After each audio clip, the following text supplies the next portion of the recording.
Hi, I'm taking. Sorry, trying to take a. Hi, I'm Jamie. Welcome to Sci-Fi-Vision for November 10th for Talamasca. Hello, Karen. Hi everybody out there. Yes. Hi, everybody. Thanks for coming. Thanks if you've joined us and if you waited. Sorry, we're a minute late there. But yeah, tonight's episode. I don't even have the thing up. It's called. I knew it until I said that, and then I did that. But it's the fourth episode and it is called Wet Work. I don't know why I was thinking the take, and I'm like, that isn't right. No, it's called Wet Work. At work. So yeah, we're two-thirds of the way through the show by now, so we don't got too much left. Um, yeah, I don't know. It just seems like this season's so short, but yet I'm not sure if I feel like it's getting where I feel like I thought they were going. I don't know. I'm not sure what to think. I still like this show, but it still has its problems.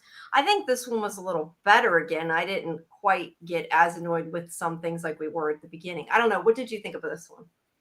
I thought this was a better episode also. I think I wrote in the chat in our live stream that guy had a personality transplant in this episode.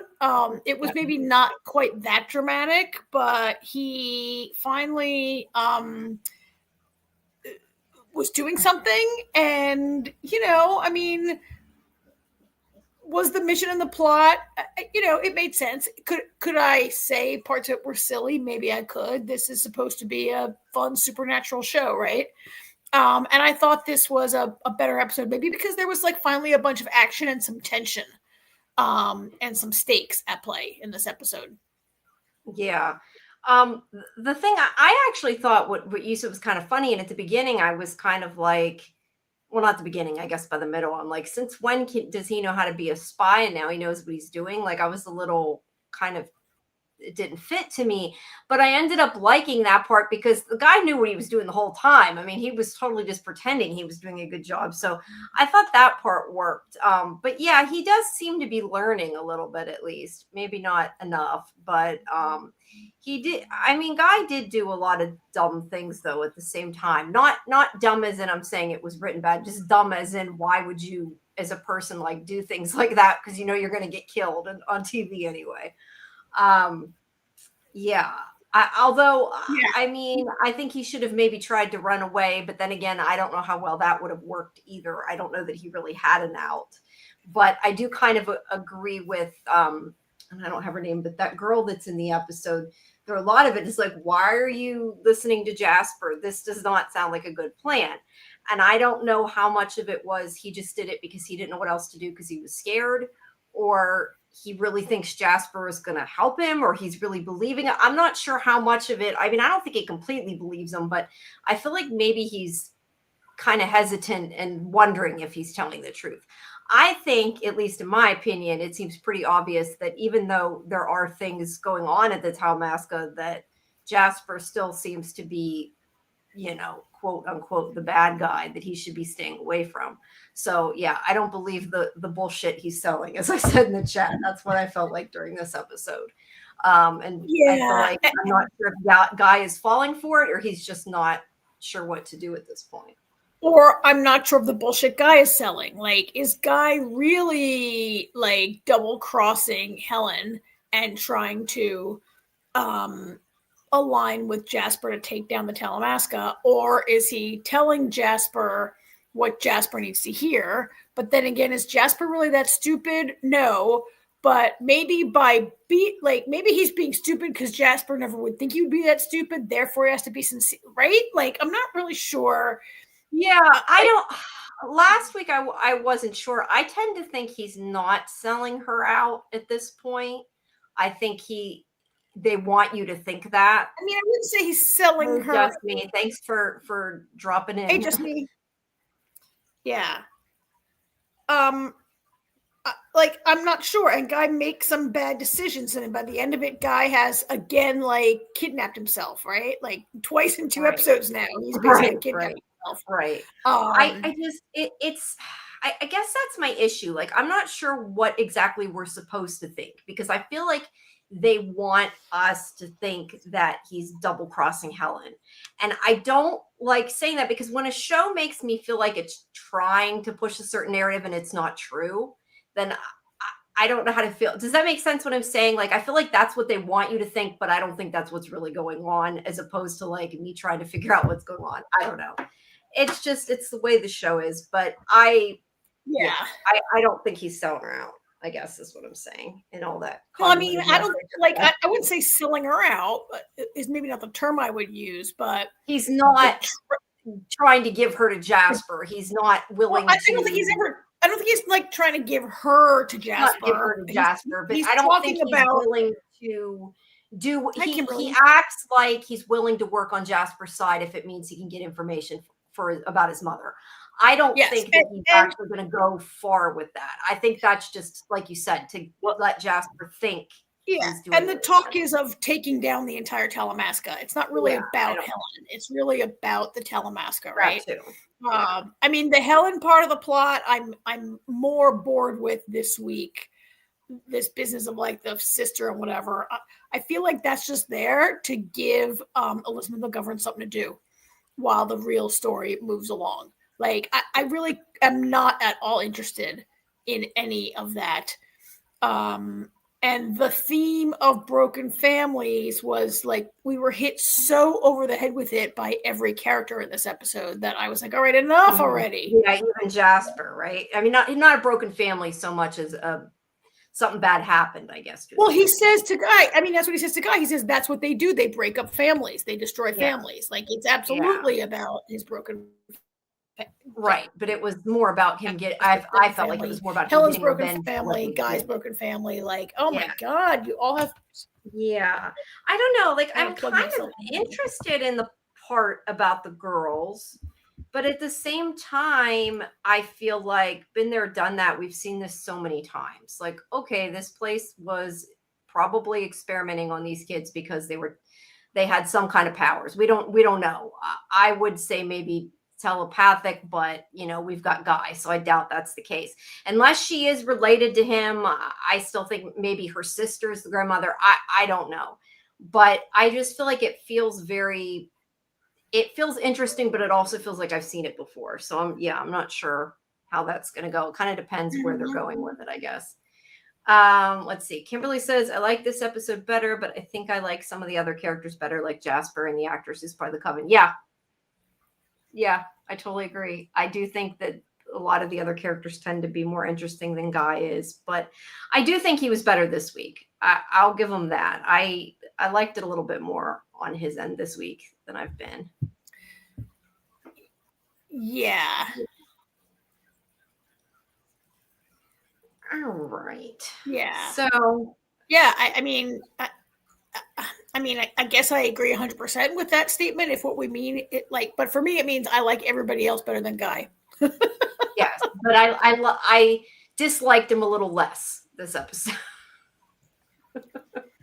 But yeah, I still like the other characters, like Jasper especially, better. And I mean, he was a little better, but by the end, I think he's completely had. We keep being told he's a genius, but an inexperienced spy, and like Jasper completely tricks him by the end of the episode, right? Yeah, that was I didn't realize that till, I mean, I don't know if you were supposed to pick up on it, but I guess you were saying like the whole fact that he probably sent him there just because that vampire was in there with never any intention of Guy finding the book. So yeah, I guess so it wasn't just like, I was more thinking about how that other Talamasca guy totally played him, but you're right, Jasper played him too, which is even, I think, a bigger part of it. I'm just not sure what Jasper's end game is, I guess, unless he's just trying to get him to flip on the Talamasca is, I guess, the only part. I don't know. I mean, Raglan played Guy, but only Jasper set him up. Yeah. Well, do you think that Guy expected him there, or like that part? No, I He think set him up Jasper. in the fact that he knew there was no book there, I think is what you're saying, right? Like Yes, he I never think expected Jasper it knew to that the deal that was going on down had that night nothing to do with was that. about the Yeah. blood, and he set Guy up to go. He wanted Guy to see this tableau that was playing out there, as part of Jasper's plan to. I don't know if Jasper believes that Guy really wants to take down the Talamasca, but I think Jasper wants to convince Guy that that is the right thing to do. Yeah. Yeah. Or not the right thing, but what Guy wants to do. But I guess it's back to I don't think that Jasper buys that he's gonna No, and betray that's the people. why that's why Jasper needs to give Guy these lessons. Yeah, he's definitely trying. I just don't necessarily see it happening. But Oh, I yeah, I do. don't know. That's why I said I feel like Jasper's trying to be this good guy, and it's he's Oh, I don't think obviously he's trying to be a not. good guy, but No, but no, he's trying to make Guy think he's a good guy though, because he's like, oh, they killed my family. Like I don't know. He's yeah, I trying don't know if Guy can ever to think a vampire is a good guy, but I think that Jasper wants Guy to think their interests are aligned when it comes to the Talamasca. That's fair. Yeah, that's probably better. Right. Yeah. All right. So at the very beginning, we get a hint of the fact of what's going on with them taking the blood from this old vampire. I think this was kind of unnecessary and sort of blew the surprise that was coming. Yeah, I was confused when I saw it at the beginning. I missed part of it and I'm like, what was that about? And now I know. And I don't know if you were supposed to, because you're right. If you think about it, like it does kind of give you a clue to later what's going on. But I don't know. I missed part of this scene at the very beginning when we watched it. And I was like, what is going on? Other than in that guy, a very bad makeup job. Sorry, but he needs better prosthetics. Look at that picture. Yeah. I know. He's just an old wrinkled vampire, but it is what it is. Yeah, they completely this completely foreshadows what we're going to see, and it's unnecessary. And I don't like the show treating the audience like we're stupid and need to be spoon fed all of this. Like they like to have a little cold open, and I didn't like this one at all. Yeah, well, I don't know. I think it maybe was just like teasing it a little bit, but I agree with you. I don't think we needed it there because if you thought too hard about it, then you would figure out what was coming. And I mean, I don't know. I didn't think that hard about it, but I guess it would spoil it. So it starts off with Olive, I guess, waiting for Guy to. I don't know if she was waiting for him to meet her at the dead drop or just waiting for his drop, I guess was what she was doing. And he never shows up. And she's kind of freaking out. And Helen's like, we've all missed a drop. He's coming. Tells her to quit worrying. I really feel like Olive has no point. Like, I don't understand why they didn't just make Helen the handler because Olive has been there and done nothing in both of the episodes or all three of the episodes we've seen her. The only thing she was really there for was making out with Campus, I feel like. No, I feel like the only reason she's in this show is because wasn't she also in the Vampire Diaries and she's played a vampire before? Is that why she's in this? Oh, in the Vampire Diary. I thought you meant in Interview with the Vampire. I was going to say, I don't she did another vampire show. Why is Olive, you're right. Olive has no point. Her character has no point. I mean, she went to the, pretended to be MI5 or whatever to get the files. But I just feel like everything that she's done, Helen could have done, and it would have made just as much sense. So it seems like an extraneous character there. But yeah, the point is that Guy has missed the drop. But that is not the most important part of the episode. But we also get this at the gravestone. Like you said, this is sort of the B storyline about Helen. And she's remembering, I guess, her and her sister. I mean, there's two sets of sisters now. So it could be either. But I'm assuming she's remembering her and her sister. These seem to be her parents' graves.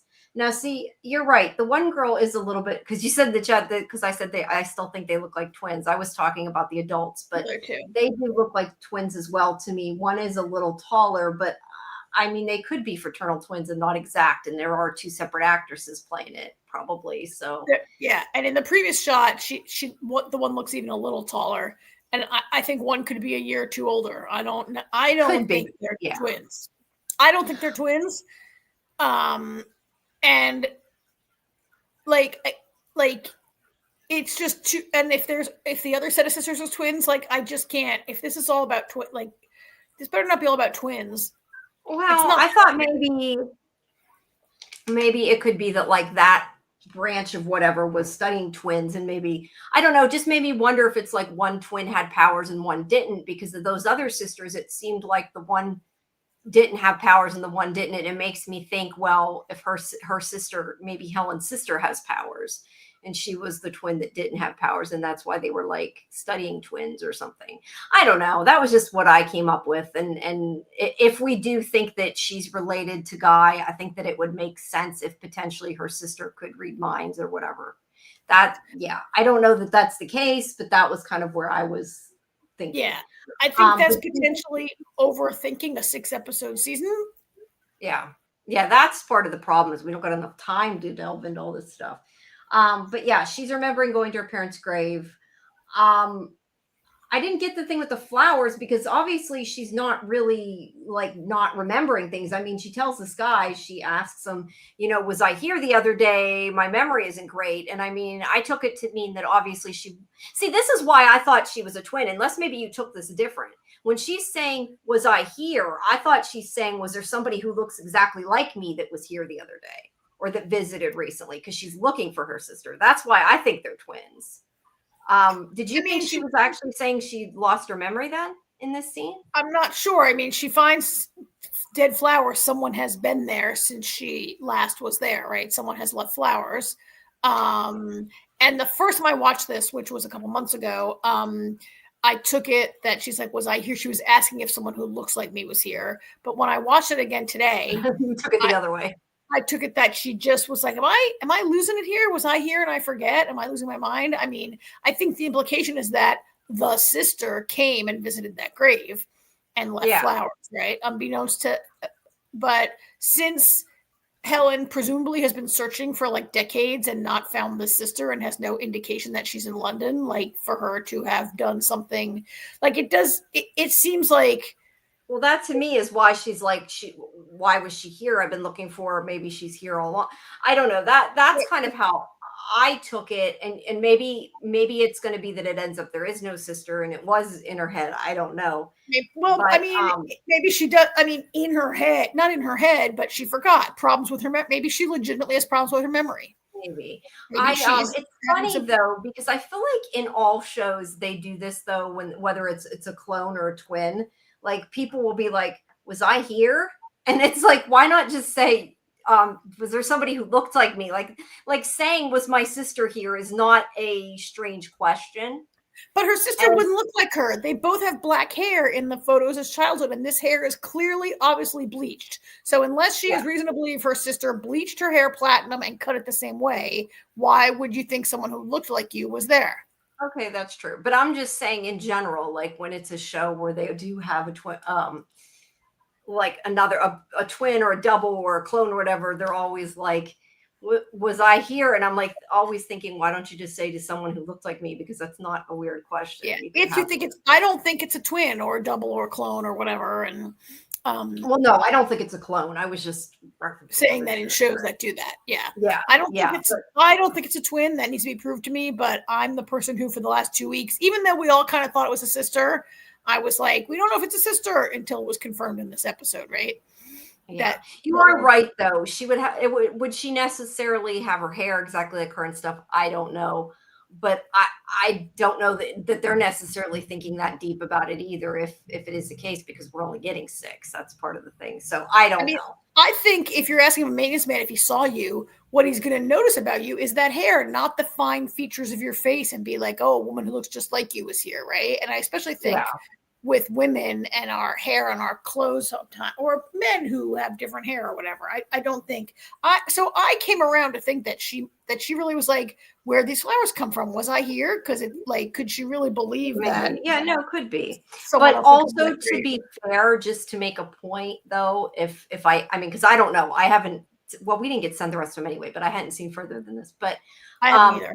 There is the idea too, though, that they do say that a lot of times, like if there's a pair of twins, they can grow up on like opposite ends of the world and they marry the same kind of people and they get the same kind of job because a lot of Yeah. times they are very similar. So there is a possibility that if she does have a twin, if she did have a hairstyle like her, that isn't necessarily that bizarre of a thing, you know? I mean, look, But this that show is is like so a look. phenomenon they This talk show is about. so dumb that surely it's going to turn out that they're identical twins, and Elizabeth McGovern's going to play both of them. Like, surely the sister was there, right? Surely it's not Hell's Memory. Like, I'm expecting it to be a better show than it is. It's just a fun show, maybe. And like, I'm arguing it, but I kind of agree with you that her twin sister was there and left the flowers. And she's asking, Yeah. like, did you see me? Because she wants to say, like, But I guess my whole point of that though is I'm saying like, why do people like never just say, "Did you see my twin sister?" Like they don't say it like they think they're going to sound crazy if you say, did you see somebody like me?" Like that isn't an odd question. Like to me it would seem less weird to say, "Did you see my sister?" than to say, "Was I here before?" I don't know, it just okay, stands out but to if me. you're like an identical twin, the person would maybe assume it was you and not be like, "Oh, I saw your That's twin here." true, that's true. Anyway, I just can feel you like go? I don't, Can you go back to the picture you have with the dead flowers and the live I was flowers? Because thinking, yeah. Kelly thinks they look identical, and I noticed that also when I They watched this for do, the second yeah. time. I looked Which at those flowers actually closely gives more credence to you saying it was her memory. because Um, maybe she buys the same flowers every time she goes, or right? like I said, maybe there never was. I mean, I don't know. Is it possible she lost her twin? Like maybe she had a twin or a sister and they're dead, and and like she's going a little loopy or losing her memory or something, and it's going to turn out maybe. I mean, we've seen shows where like it could turn out that she is the other sister and doesn't know it. You know, it could be like a split personality. Who knows? You Yeah, I never mean, know. she could I have mean, I been. hope they don't go there. I'm just saying they could. Yeah, You really don't know. or this show, like maybe somehow she was made to forget that she.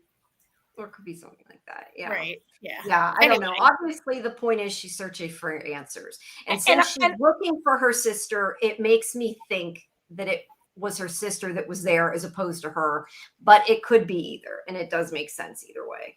I think it's trying to give Helen like something to do in this show for a character that really doesn't need to be.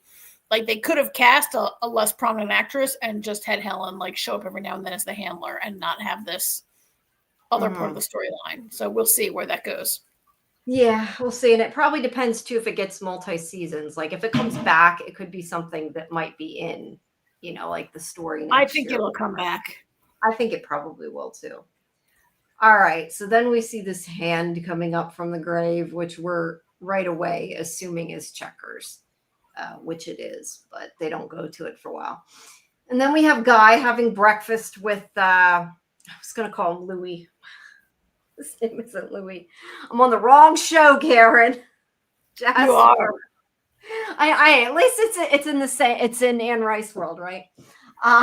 But yeah, he has woken him up. Why he woke him up, I don't know. But he's gonna have breakfast with them, and he's like worried it's poisoned. He's like, of course it's not.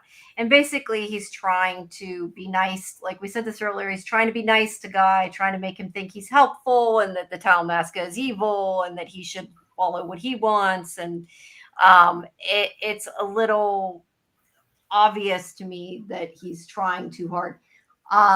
But he shows him the pictures of Archie. His name was Archie, right? Yeah. The Yes. one Yeah. who was killed by the vampire. And he said, "Oh, whoever killed him probably killed Kevis." And he's asking him about the book. And this is where he says, what did he say? I forgot what I was going to say. He says that he thinks maybe, I think they say something like they think maybe whoever killed him came on both of them, took on both of them, and surprised them and took the book. But they don't know, much more than that. Yeah.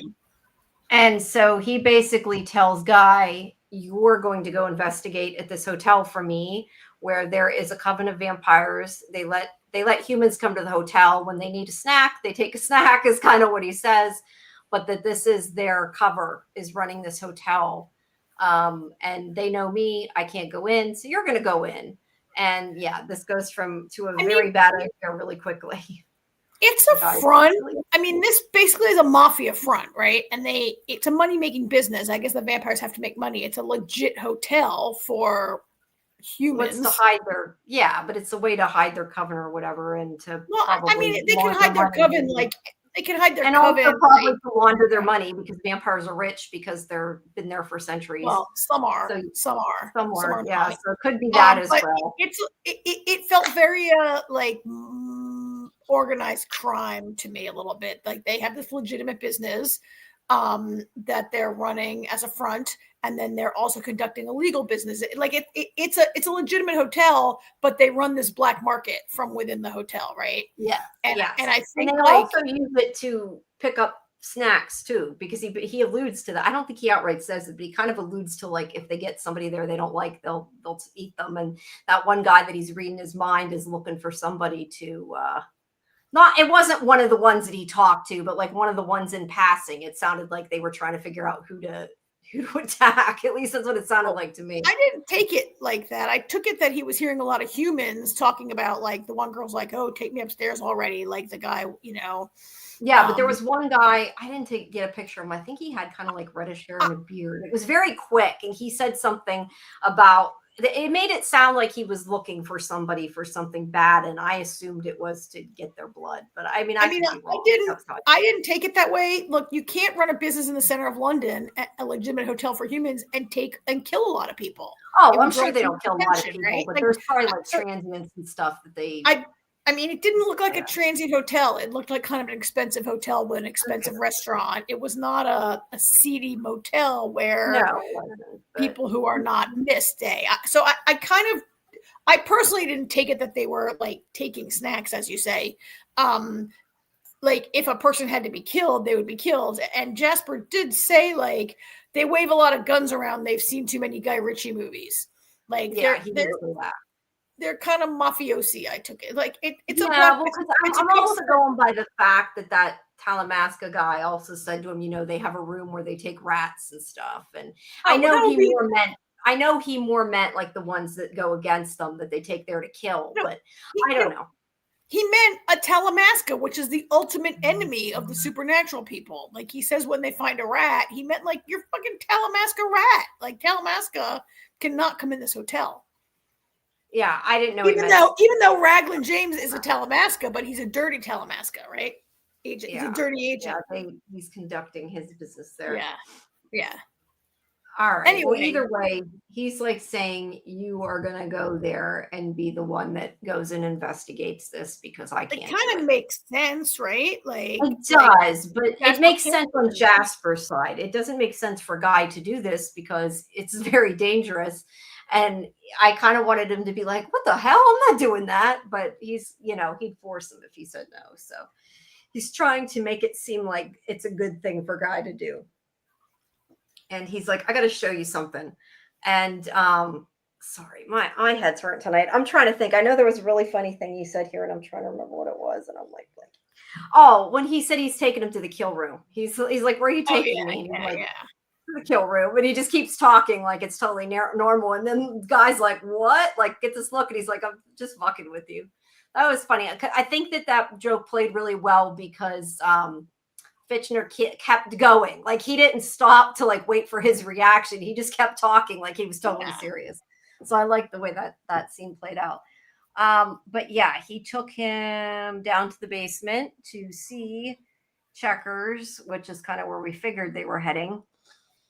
And this is where he tells him a little bit about,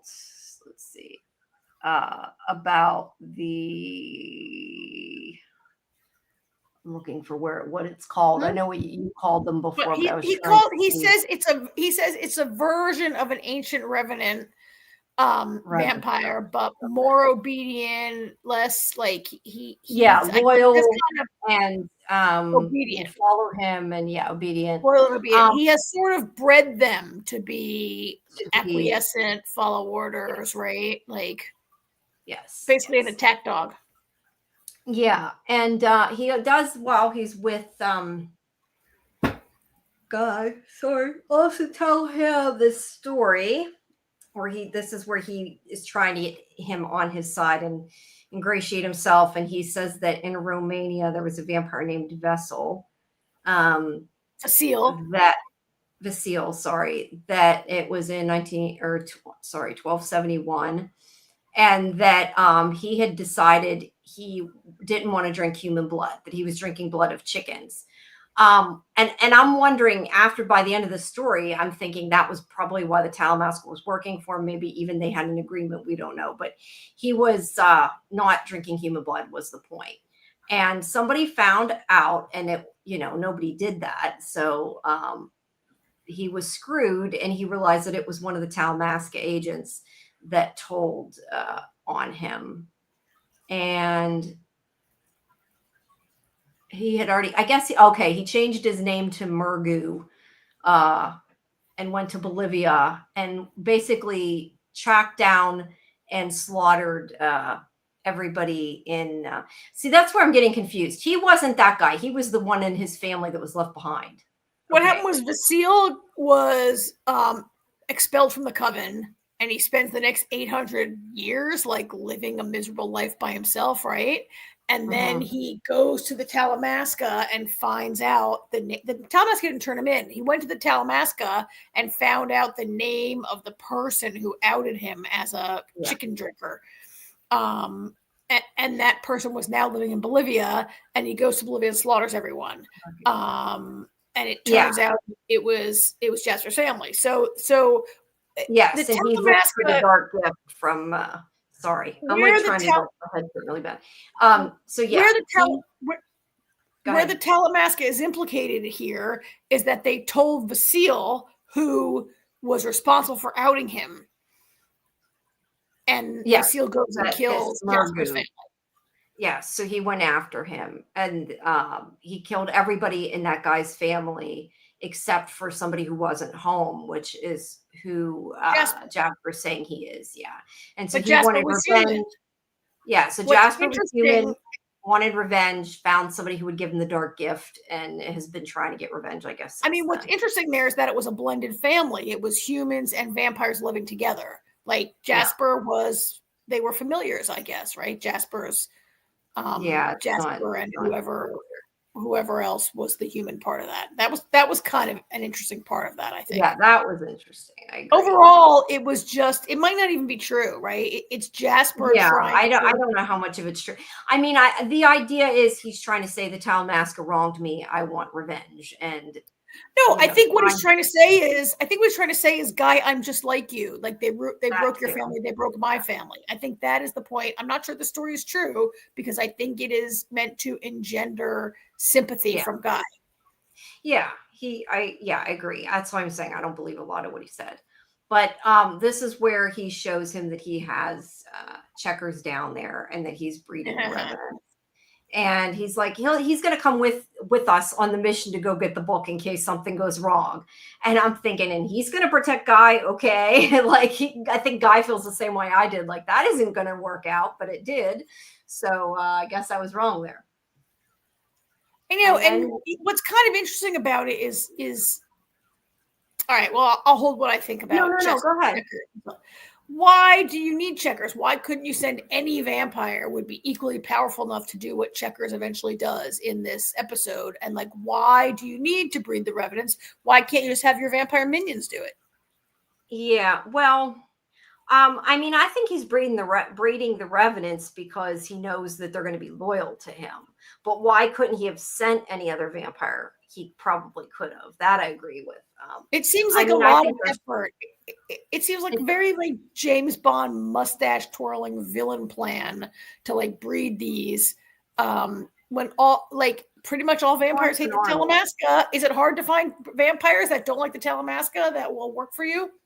Right, but I think he wants an army, and he also made a point of saying there wasn't enough of them. He said there wasn't enough vampires. Not that there's not enough vampires. Well, that's true. Those are still vampires, but the revenants are not. Yeah, barely. I don't know, but I kind of took it that he was using that as a way he's growing his army because he doesn't have enough vampires. Okay, but why not then turn them and make them vampires? Because he couldn't trust them, maybe. I mean, but everybody hates like it doesn't make any sense. I hear you, Jamie. Maybe he doesn't trust them, but we are having to make excuses for him because the show hasn't told us yet, right? Yeah, that's true. That's fair. It just feels kind of dumb to me that he's putting in all this effort to create, and then he has to train them with a clicker and ferrets and shit, right? Like he's got to have all. I don't know if there's more to it that we're not getting yet, or if they're like, we're going to take this part of Anne Rice's lore and find a place for it, and they stuck it there. Yeah. That's also a possibility. Yeah. All right, so then we get Detective Ridge, who is looking at the photos of Soledad and the photos of Archie and notices the vampire bites are the same. And I agree with you that you're in the chat. You were like, and she circled them in case we were too stupid to see that. They both have vampire bites. I think what makes it hard to tell what is like they have that sliced neck right in between it. They should have put the bites where it was more evident that it was a bite because it is a little hard to see. But yes, we get it. And I do think they did it because they thought we were stupid. But either way, she thinks they both have something in common. Whether she thinks it's a vampire remains to be seen, but she definitely thinks that maybe they were killed by the same person. I mean, I think maybe they think we're stupid. And also, it's probably true that half of the people watching the show are texting someone or playing a game on their phone at the same time they're watching this.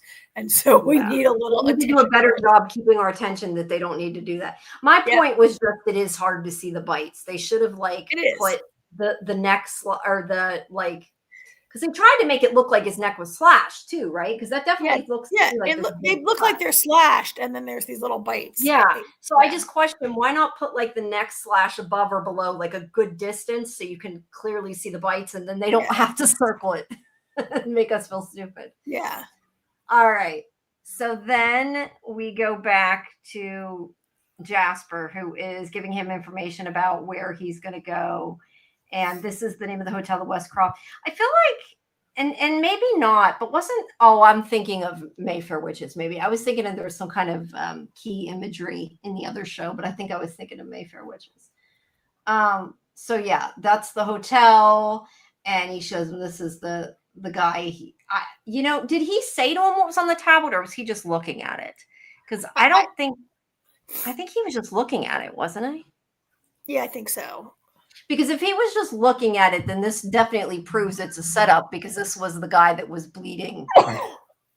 That vampire. So he knew what they were up to and just didn't tell him. So yeah, maybe that was kind of more to hint at that before it happened. But he's like, you're going to go. Now, again, I'm telling you, I seriously missed things tonight. Because I had certain. Did he get hurt whenever he was where Checkers was, or was he already bleeding? I missed how he started bleeding, or was it from the last episode? I mean, it was hard to see. I'm not really sure. I think when Checkers startled him, he fell back against that brick wall and hit his head. Okay. I thought it was from them, but I wasn't sure. The point is he's like, hey, I can help you with that. You don't want a scar, do you? And he's gonna give him a tiny bit of his blood because he's so nice to heal his cut. Now, it did make me question, and I don't know because I don't know enough about Anne Rice. There's nothing in her mythology that sharing blood gives you any power over the person, right? No. Okay.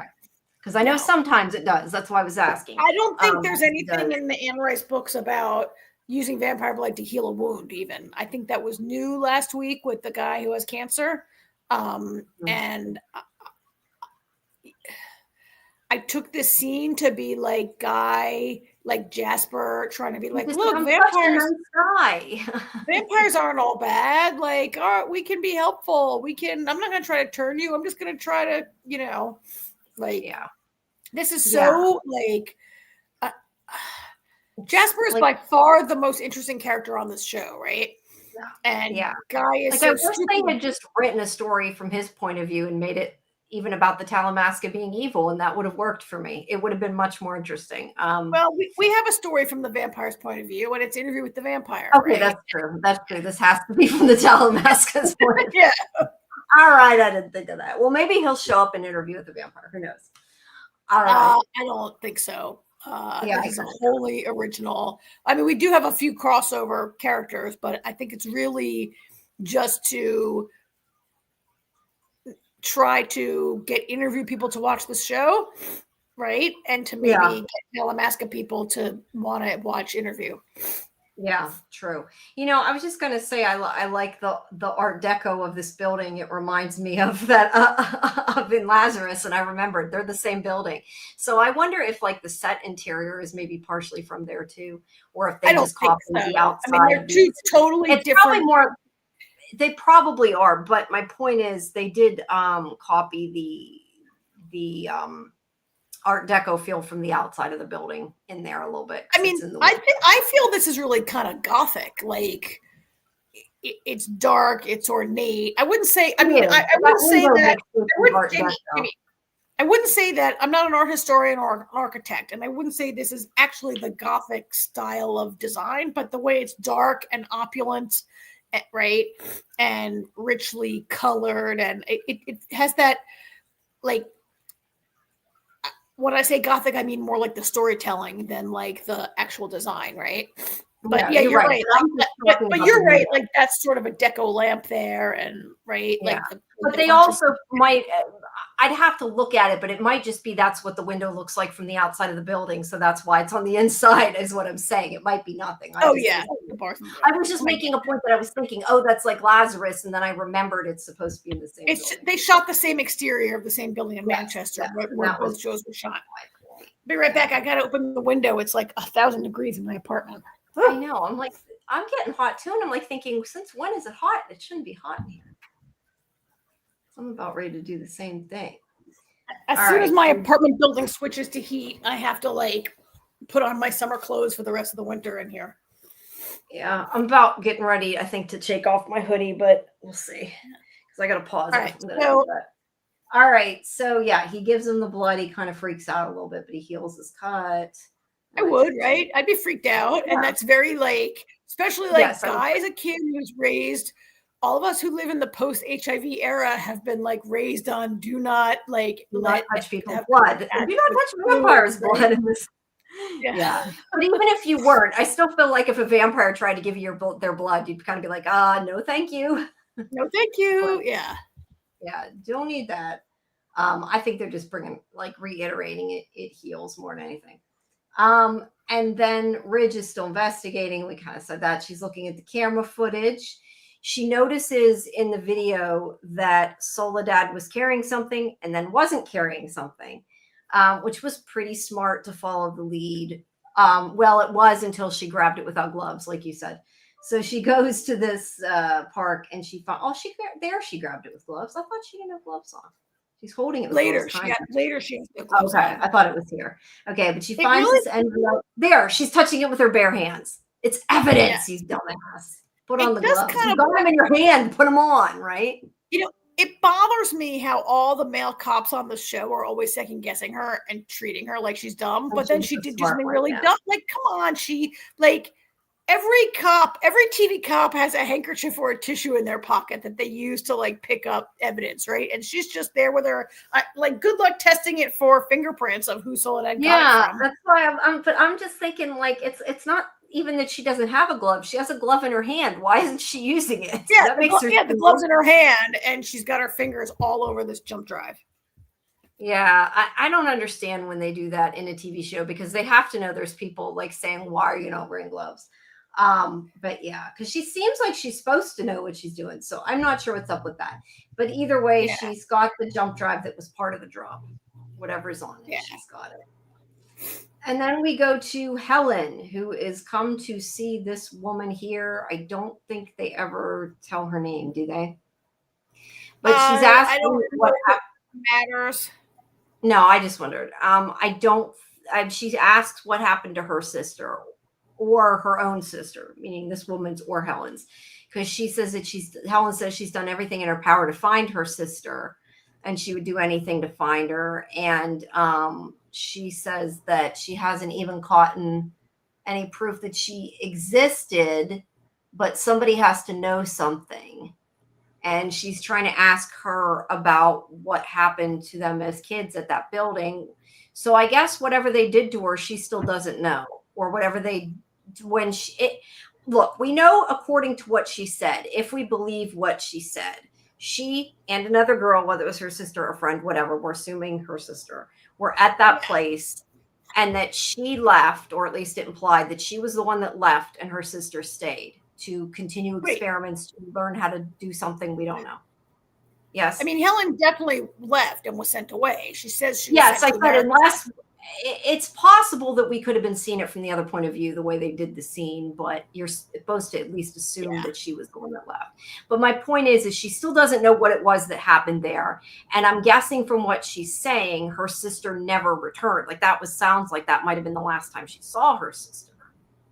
That was how I took it. It's not clear. Her sister never.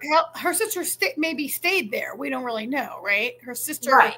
Helen, was sent away when she proved to have no talent and was sent to live with an uncle. But my point is that it sounds like maybe she's never seen her sister since then. Yes, how I'm I agree. Okay, I agree. And, so then the part where she can find no proof she ever existed, which is a little crazy because, like, the uncle must know that you had a right, like. Well, I think she says her well, yeah, I guess the uncle would. She said her family's dead, but she meant her parents. Although by now, I guess killed, right? Yeah. Yeah. Either way, she's like, "Where's your sister?" Well, this woman knows where her sister is. Unlike she's in the next room. Yeah, she's in the next room, and she explodes the light bulb. So it would seem to me that this woman has some kind of either psychokinesis or pyrokinesis or something of that kind. And she blows the bulb and tells her she needs to leave, and she won't talk to this one's name's Rose, and she won't talk to Helen. And Helen says, like, at least you have each other, please tell me, because she's saying, I don't have a family, didn't have a husband, but they won't tell her anything. But the first sister, the one she originally talked to, slipped her a piece of paper that says Jameson equals Melville. Now, Jameson was the name of the doctor, or either the doctor or the guy that ran the place. I'm not sure which. Oh, the file that she was reading last week. Yeah. And I'm assuming the person that she dealt with, like I said, it was probably either the head doctor or the guy that ran the place, something to that effect. It makes me wonder, though, like, she's having this guy search for Melville, like maybe this is his real identity or something. I'm kind of wondering, though, do you think it's possible it's a reference to, like, Herman Melville or something, and it's not what she thinks it is? And I don't know. That was what it's making me think looking at it now.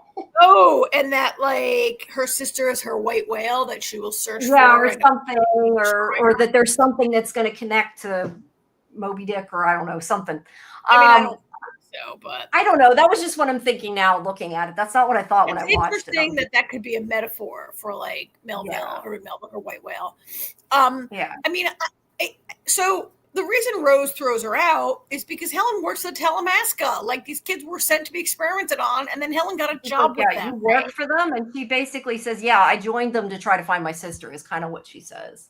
And that sounds like a lame excuse, right? It sounds kind of lame to anyone who was, to someone who was a part of that program, right? Like, how could you ever work for them?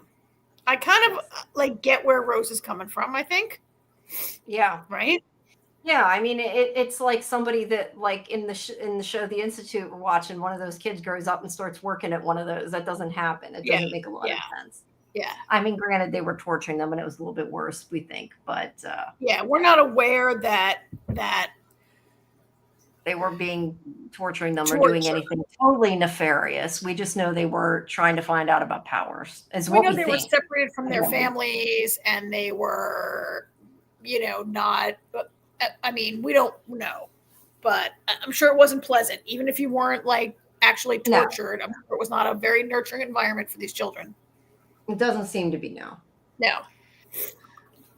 All right, so this is where now Guy's in the car with Checkers in the back seat. In the car with Checkers and this other guy, and he is gonna make. I am so sorry, Jamie.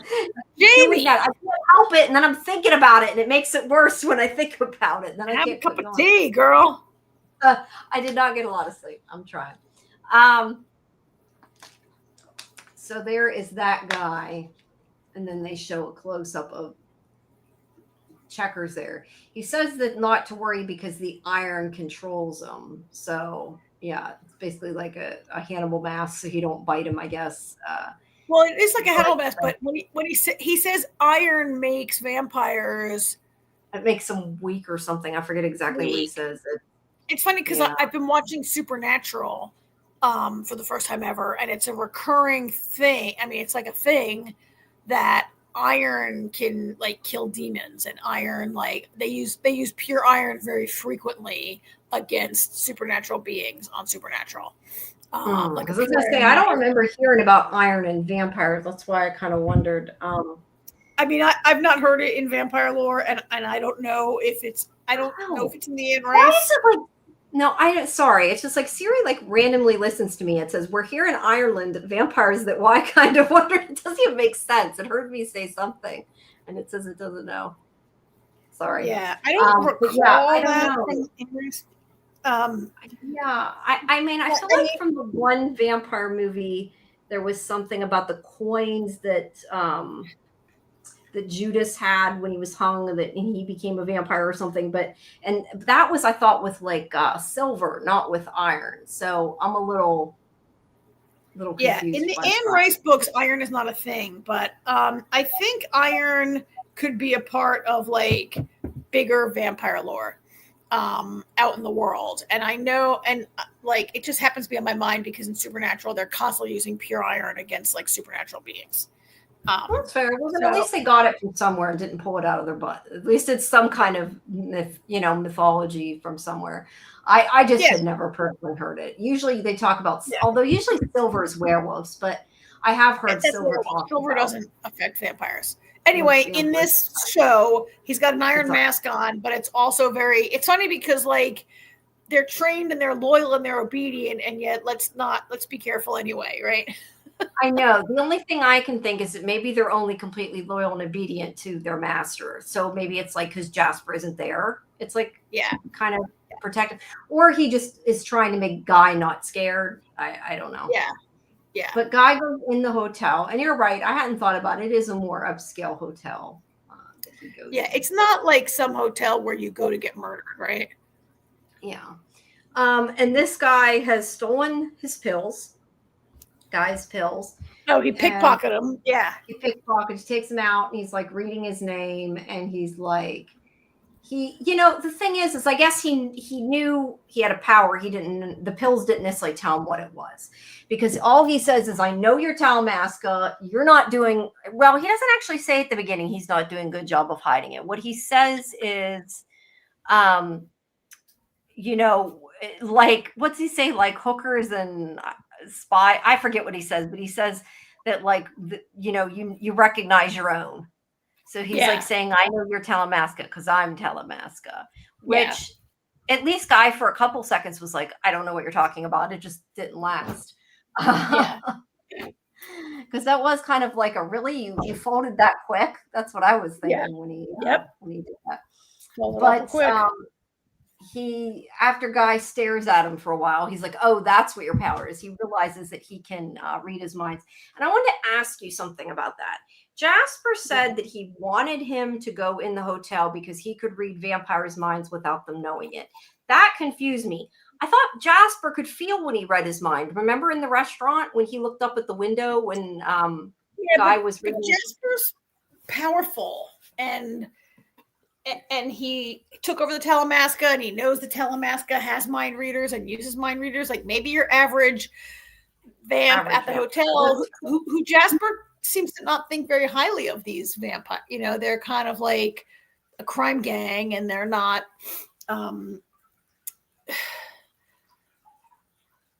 So okay, well, I just wondered, but yeah, it could be maybe he's stronger. I just wondered because it would make me think, like, just automatically, I think if Jasper can read them, surely there's surely there's some vampires that also can do the same thing. And we know that the other Burton guy Burton also right away, right? So, but also so that statement to me was very strange. Well, what's strange about it, Jamie, is you're catching on to that. Maybe Guy should have been like, wait a minute, you sent me reading you, right?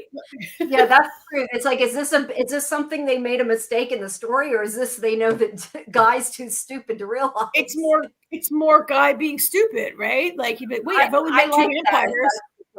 I like that. Also, I think Malloy knew right away that he was trying to read him, right? And Malloy's like, stop trying to read my mind. So yeah, So I mean, maybe it's also showing that Jasper is not really protecting him and doesn't care what happens to him. He's using him. That's another clue there. And Guy should have right away in that case been like, wait a minute, have a little bit better sense of self-preservation. He's only met 3 vampires, and all 3 of them right away knew that he was trying to read them. Yeah, so that's I kind of assumed all supernatural creatures could. That's why I don't think that at first I thought maybe this guy was supernatural, but I think he could just tell because Guy's like staring at him like he's reading his mind. Yeah, he's not. Raglan James at this point. Yeah, because he gassed. I mean, he could have denied it, and if Guy was better at his denial, he may have believed him, right? He just jumped to conclusions. I mean, what we know of him in this show is that he's just a normal human Talamasca agent. In the books, Raglan James, there's like way more happens with him. And there's a whole book about him later. I don't really want to say too much about it in case it happens, but I don't think it will happen because he's in the books. He's dead by like so much of the books takes place in the 80s and 90s, and he gets killed by Lestat in a storyline that I guess is not going to happen because he's alive in 2025 in London in the Talamasca. Yeah. Well, either way, Guy was in my opinion pretty stupid for admitting it right away. But he finds out from reading his mind that this guy, even though he's Talamasca, that he's there to do some kind of deal that he's not really supposed to be doing, that they're not in on. And he wants Guy to leave, and he threatens him and says that if he doesn't, he's going to tell everybody at the hotel. He's going to let them all know that he's Talamasca, and then they'll kill him. Which also, couldn't he have just also said, if you tell them I'm Talamasca, I'll tell them you're Talamasca? That would be my comeback to that. But yeah, right? Yeah. So like a mutually assured destruction kind of thing, right? Right. Yeah. But he tells them, that he is there. He basically, again, he spills his guts to this guy, just like he does to this witch. He tells him everything. Oh, I'm here for Jasper to get this book. Like, dude, do you know how to keep a secret? You are a spy, and you tell everyone. Like, that's number one rule of spies, right? It's like Fight Club. You don't talk about Fight Club. Yeah, but I think his spy craft on this mission, he's chosen to tell the truth because, okay, maybe I'm reading too much into it, but he's not a skilled spy and he's not experienced at lying. So maybe telling the truth is his best bet because maybe all his spies would know he was lying. I mean, I do think that's what he chose with Jasper. I got that with Jasper. I don't know that it makes sense with this guy to me, like why he's so readily, because yes, he could admit he's Talamasca, but he's like telling him about Jasper and everything too. But then I guess he figures if Jasper don't like it, he'll just kill the guy. So who cares? I don't think he's really thinking that. I'm just saying that's a possibility. But anyway, he tells him he needs the book, that he's looking for it, and this guy said, what's his name again? You told me his name. I already forgot. You said Raglan. Raglan James. We'll just call him Mr. James. Okay. He tells him that he's looking for the 752, 742, 752, 752. 752. 752. Okay, I was right the first time. He tells him that he's looking for that. He's like, oh, that's just a rumor. And he basically threatens him, and he's like, you got to get out of here. But of course, as I wrote my notes, he doesn't leave because he's a dumbass. So he makes a dumb decision. Then he runs into the witch lady. Her name is Doris. She's part of. She was in. I know why I thought. Never mind. I know why I thought that was her name. I'll tell you later. That's why I got her name mixed up. But anyway, her name's Doris, and she is the one that was friends with Kevis. And she's like, "What are you doing here?" And he's like, "What are you doing here?" And she has been following him, which was not smart, probably. But Really? I think it was well, very. I mean, it depends. It depends. If it's part of what she's been told to do, and like it's part of her what her job is. Like I get it, but I'm not quite sure exactly what these witches are up to. Like it seems like Kevis was on some kind of mission, right? So it might be Well, that she needs to follow him for that reason, but it comes across as she's curious, and so therefore she follows him. It's not super clear yet what's going on. well, he's tracking the man who killed Kevis, and she wants to find out who killed Kevis, and she thinks he might be tracking the man who killed Kevis. So she wants to find out. Yeah, but I following mean, him into a hotel where she knows there's vampires is probably not the smartest move. really? I don't think so. I mean, she knows this world so much better than Guy. She's a witch. Yeah, she can probably hide a lot better than he can. Look, we don't know what her powers are. We don't know what she's capable of. We don't know what she knows, but she knows this hotel. She knows these people. She knows, like she's way more informed than Guy You're right, is, right? she is. But am I wrong that vampires and witches don't get along though either, do they? Generally, in this world. I mean, yeah, but look, they hate Talamasca a lot more than they hate a witch who shows up, and they don't maybe know she's a witch. How would they know she's a witch, right? Like That's fair. Really? How do guys like? Are you following me? I'm like, Guy, everyone follows you all the time. You're the worst. Yes, she's following you. They showed the last episode she was tracking Guy. Yes, I know. Yeah. I'm just saying I felt like it was maybe not the smartest idea to come in the hotel. But I guess you're right. Would they necessarily know? Guy's ass. She saves Guy's life. She does. No, she does. And I guess you're right. Like, would they necessarily know she's a witch? What are her powers? Maybe she can protect herself. We don't know. I'm making a lot of assumptions, but either way, she's like, Guy, what are you doing? Why are you listening to Jasper? You need to follow me out of here and get the hell out of here, because it's not going to go well. And she is the one character in this episode that does make sense because she's trying to get him to leave, and he basically refuses to leave, and she ends up following him even further, even though I think he thinks at one point she leaves. But when he goes on, she goes out to, well, before that, he stops this woman and offers her 50 quid. But it ends up that she's actually somebody, I guess, higher up in the Talamasca that was watching. No, he says that. She's just a woman who was in the bar, and he asks her, he gives her 50 quid to go stand in the hallway. Okay. See, whenever Raglan said that, I thought he meant like, everyone knows who she is that's in Talamasca. But no, he was saying that you're a lowly agent. How would you know about this woman? No, he's saying this woman doesn't exist. I thought he was saying, what do you think? I'm stupid? That woman is nobody. She doesn't exist. Oh, you know this. Yeah, that's what I mean. He meant because he's saying like you're nobody. You wouldn't know her if there was somebody who was like pretending to be or not pretending to be. If there was like a person named Talamasca, you wouldn't recognize him or whatever. Okay, I didn't. I told you I've had a very bad headache all night. Some of the stuff is going like this. Yeah, sorry about that. So that's fine. But either way, he offers her 50 quid to do what he says, and he pretends that she's somebody in the Talamasca that can get Raglan in trouble. And he tells Raglan he's going with him to the deal, and he's going to pretend he's an assistant. And if he doesn't, that this woman will it says he's big brass and from Amsterdam, and that if she's taken interest in his deal. So basically he's like, I'll get you in trouble. And this is where we thought, I think at this point, you seem to think the same thing, like, wow, why, like, Guy suddenly seems to know what he's doing. And he really didn't. He was making it up, pulling out of his ass. But this is where I did like that he threw back his quote in his face about the rats. Whenever he's like, what if I don't? He's like, well, they have their own special room for when they catch a rat. It's like, well, you're the one that told him that.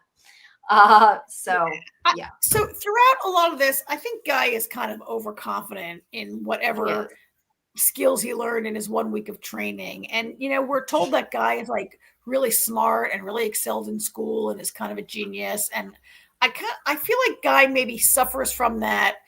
Like, you were always the smartest kid in the class, but kiddo, you're not in school anymore, and you're not the smartest person in the room anymore, you're right? going to keep being the smartest guy in the room, and therefore you act like an idiot because you just automatically think you're going to win, right?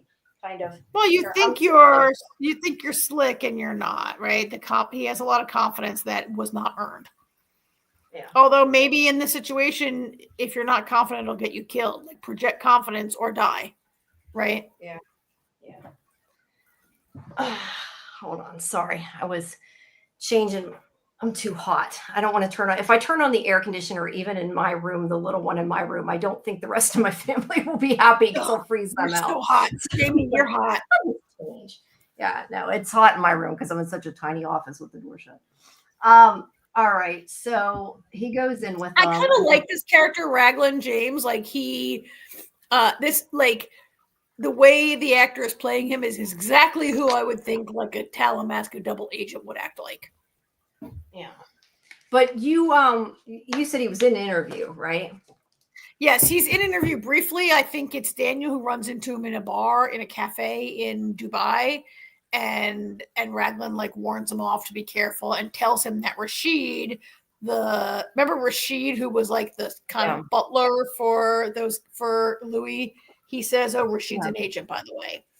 And he's only there very briefly in interview, and not nearly the role. Like he's the main protagonist of the novel The Tale of the Body Thief, which is several novels down the road in the interview in the Vampire Chronicles. Interesting. Well, I think it's cool that they're putting in like Easter egg type things like that. I don't know if I'd call it an Easter egg, but you know what I mean, a sort of little for if you're a fan to pick up one. Yeah. All right. So he goes in with them to talk to them. And then we also see that she's still following him. And what she does is she goes out to the car, or no, she gives a message to the bellhop, and the bellhop takes it out to the car. She is quite rightly assuming, although Guy might have mentioned it, I think he did, that he had backup. I'm using that term loosely out there. So he gives him the note and says it's from a pretty girl. And it says, I didn't get a picture of the note, but it says your guy's in trouble. I don't think they ever show us the note. We don't ever see the note, I don't think. Yeah, we must have, because I don't know where I would have got that from otherwise. So I'm pretty sure we don't see the note. The guy later. It must be way later, whenever they must have shown it, because I'm pretty sure we don't. Our guys your guy's in trouble. I don't think I ever saw that, but okay, whatever. Go ahead. I don't know, but I did not get a recap from anywhere. So unless I really made something up for some reason, no, I think they did. I just don't remember when it was. I think it might have been later in the episode. Kelly thinks she saw it also. Okay, so thank you, Kelly. I'm not totally insane. Kelly thinks she saw it also. Stop, Jamie. There. When Jamie and I both click up at the same time, we put it on. We're like, stop. It's hard to tell. Yeah.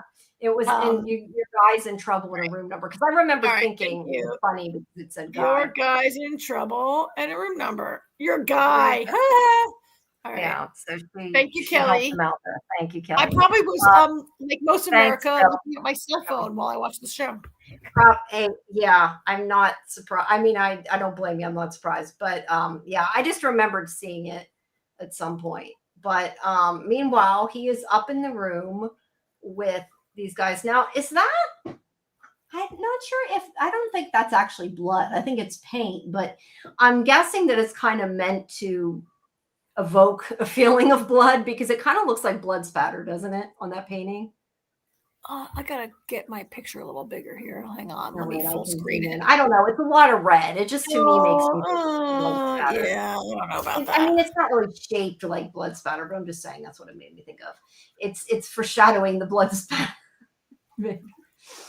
So anyway, he goes to this guy to make the deal, and whoops, before that happens, the one guy there is like, I'm hungry. So that guy was such a whiner. I'm hungry. He was. I swear I got a. Oh, that's whiny vampire. This guy here on the right. There we go. On the right of the couch.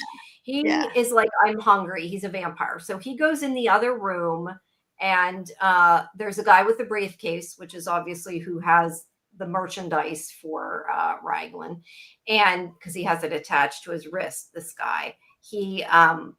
he is a, whatever you want to call it, a body bag. He lets them, take his blood, without killing him. That he's there for their entertainment, their nourishment, whatever you want to call him. So this guy goes off and gets some blood. And then meanwhile, Guy at one point does notice Checkers coming in the window, and he tries to stall. But the reason why he does that is this guy here, Raglan, is, like we said, it was a setup. I love that picture though. The way a guy's like, "Oh, you shot me." Apparently not in a place that it hurt enough. But he groans quite a little bit. He groans. He does. It was funny though. But yeah, he sold Guy out. He's like, "Hey, instead of giving you whatever it was I was going to give you, which I'm assuming was some big sum of money that we don't know about, he's like, I'm going to give you this guy who's not only a Talamasca, but he can read minds." And thankfully, at least for once, Guy has some forethought to say, no, this isn't true. This is bullshit. But of course, they're like, Raglan says something like, just make some, I forget exactly what he says, but he basically means threaten him and he'll tell you. But instead of shooting Guy, they shoot him, which I thought was funny. I mean, I kind of saw coming, but I thought was funny. So they do scare him enough, which I think he still should have played dumb, but they scare him enough that he's like, okay, fine, I can read minds. And I think part of the reason he also admits it though, is because he sees Checkers here and he knows maybe he just needs to buy himself some time. I mean, did you think that was part of why he told so easy? Because at first he denied it. And I'm thinking, why don't you keep denying it? They can't prove it. But he saw Checkers, and I think he's kind of like, well, if I keep going, he's there to kill them, right? Yeah, because he let other people go in there and get killed. Because I think he said something about the room, so the other one went in to check it at one point. I'm not sure exactly when he saw it. He does say, I mean, he kind of has no choice but to admit he can read minds, but he sees Checkers comes in and kills the Whiny McWhiny. Yeah, and he didn't. I thought it was interesting that he didn't kill the human. So the guy, as much as he's a revenant or whatever, he has control and knows what he's doing. Okay, but that human was unconscious on the bed and wasn't really like a threat to anything at the time. But I know that Guy saw him because Guy says the music's I can't read minds right with the music so loud. I mean, he just so the other guy went in to turn down the music and he got killed too. And like I did see in the Vulture review, they said that the head baldy guy in this, that he looks like a drawing of Jeff Bezos. But the head mafia vamp like sends him in there to turn on the volume, right? Yes, and that was definitely done because Checkers would kill him. Guy had seen Checkers by then. I don't know the sequence. It hadn't occurred to me that Guy. Well, it was after he shot. It was after they shot Raglan. I can tell you, it was after they shot Raglan. That's when you'd be like, okay, fine, it's true. I can read minds. Don't shoot me, also, right? But I don't know. I don't know that I felt like Guy admitted it because he knew Checkers was there to back him up. I'm not sure that. No, I think it was both. But I just meant he held out until then. So I thought maybe he thought. Well, I just don't know if I don't know. Are we saying that Checkers definitely came in before the shooting or after the shooting? No, Checkers came in right. I had that picture right after. He came in after the shooting, before Guy read the guy's mind. Admitted. Yeah. Yeah. All right, whatever. It might be like a twofold thing. As Scarlett says, a little bit from column A, a little bit from column B. Yeah. Either way. I don't think it really matters. This is not the show we're watching. Yeah, it doesn't. But either way, he reads his mind. Now, this is different, right? Unless they just haven't shown it this way before. And I don't know if this is because he's a vampire or this is just he's getting better at it. But instead of hearing his thoughts, he actually sees his memory, which I thought was interesting, and I'd like to know what it was that made this happen, because this is definitely not what they showed before. I mean, that's part of it. So Guy can't read minds. He can only hear the thoughts that you're having at the moment, right? Okay. Guy can't go into your mind and extract something from the depths that you're not thinking about. Guy can read the thoughts that you're having. And he says to him, think of a memory. And so Guy can, I don't know that Guy necessarily really saw it, or if we are seeing it if Oh, it's for our I benefit. thought that it was implying the way Guy was acting that he saw it too, but maybe that was just the way I took it. I mean, Guy could just be getting the feelings, and we like when I think of a memory of my own memory. You don't Do I necessarily narrate the memory. see it, right? You don't necessarily see it, right?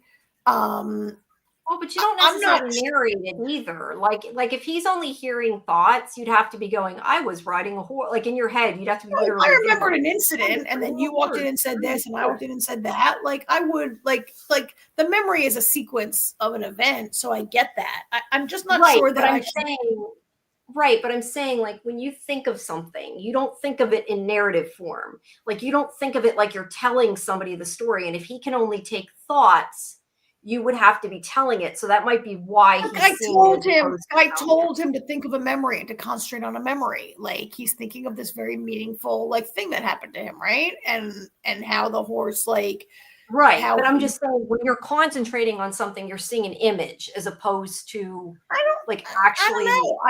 reading the I mean, sequence of events. That might be why this he saw it memory that way. is very much about feeling. What I'm saying, Jamie, is like, do not take this as an explanation of how Guy's power works. This is for the audience, and I don't Right. know No, that I you get should. that.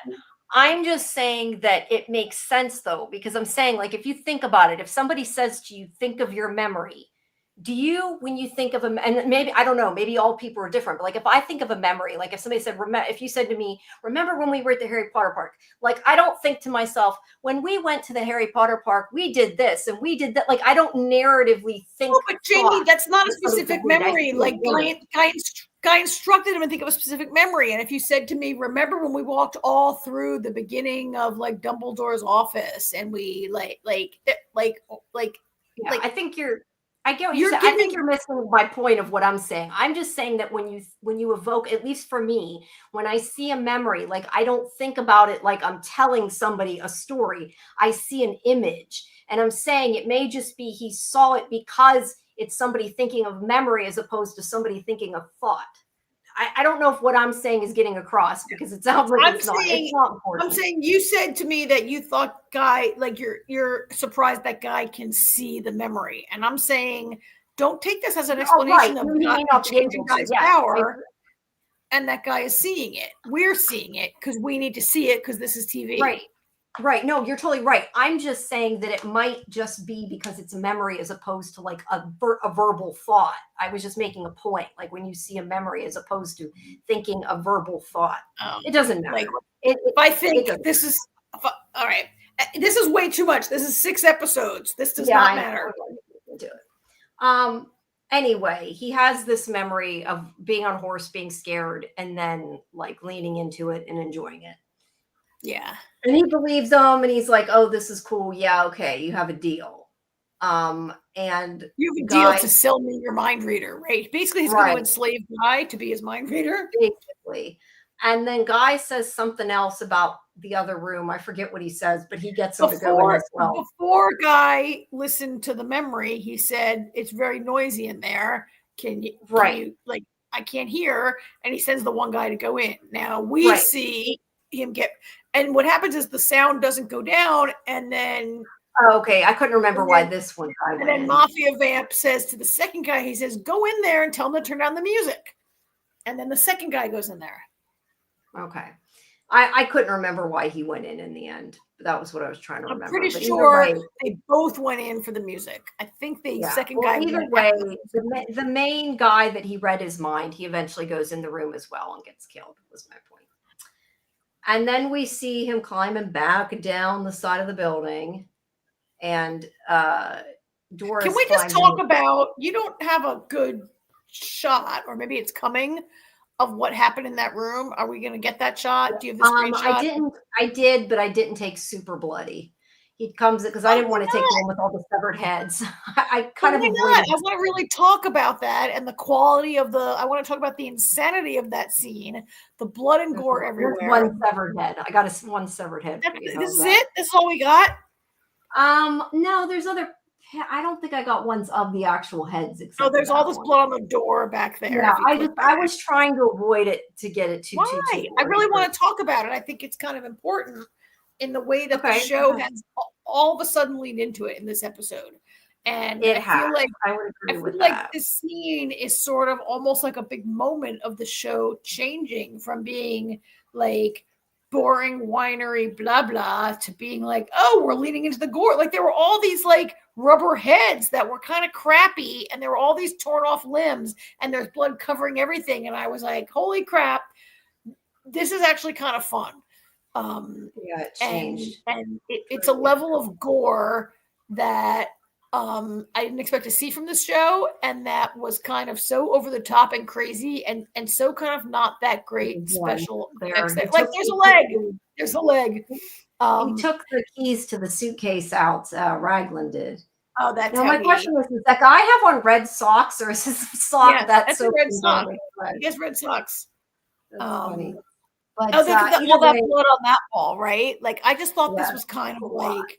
I thought it was surprising all of a sudden. No, it was. It looks pretty. I mean, it looks pretty good. I thought it looked pretty good. Yeah, all those rubber heads and arms and legs did not look that good. Arms and legs and everything else laying around.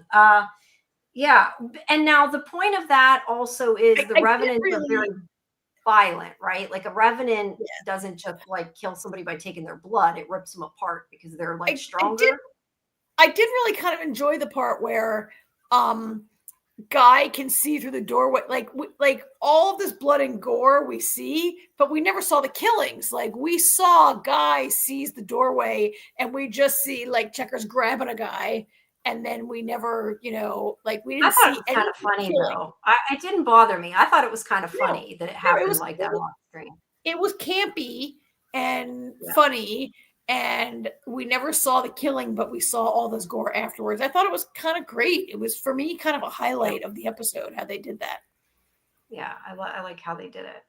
But what I was asking you, though, is the revenants are, like, more violent, right? And that's because they're new vampires? Is that, or because they haven't gotten a lot of human blood?